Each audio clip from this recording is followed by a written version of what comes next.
Hello বন্ধুরা, আপনারা দেখছেন মুভি জগৎ। বাংলা ছবির বর্তমান অবস্থা ওই প্রদীপটার মতো, যেটা যখন তখন নিভে যেতে পারে। কিন্তু এই বাংলা ছবি একদিন আগুনের মতো দাউ দাউ করে জ্বলছিল।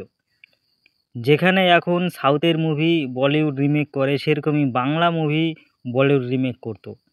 যেখানে এখন পুষ্পার মতো মুভি, সাউথের মুভি হিন্দিতে ডাব করে আসছে, সেরকমই হিন্দির ছবি বাংলাতে ডাব করে ছাড়া হতো এবং বাংলার ছবি হিন্দিতে ডাব করে ছাড়া হতো।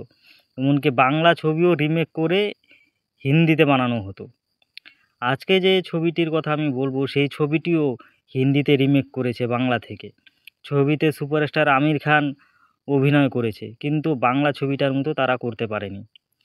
বাংলা ছবিটির নাম হচ্ছে বাঞ্ছারামের বাগান, যেটি একটি গরিব কৃষক বাঞ্ছারামকে কেন্দ্র করে ছবির গল্প।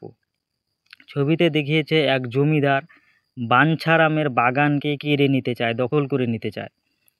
আর বাঞ্ছারামও প্রতিজ্ঞা করে এই জমি সে কাউকে দেবে না।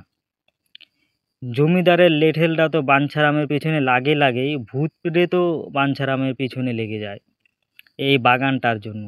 তারপরে কি হয় সেটা দেখা খুবই মজার এই ছবি। আপনারা দেখবেন, যদি না দেখে থাকেন খুবই মজা পাবেন। এই ছবিটি সেই সময়কার 3টি ফিল্মফেয়ার অ্যাওয়ার্ড জিতেছিল। ছবিটি পরিচালনা করেছিলেন তপন সিনহা। আর ভিডিও শেষ করার আগে বারবারের মতো বলবো, আমার চ্যানেলটি প্লিজ সাবস্ক্রাইব করো যারা নতুন এসেছো এই চ্যানেলে, যাতে আমি আগামীতে আরও আপনাদের জন্য এরকম সুন্দর সুন্দর ভিডিও খুঁজে নিয়ে আসতে পারি। বাই বাই বন্ধুরা, ভালো থেকো।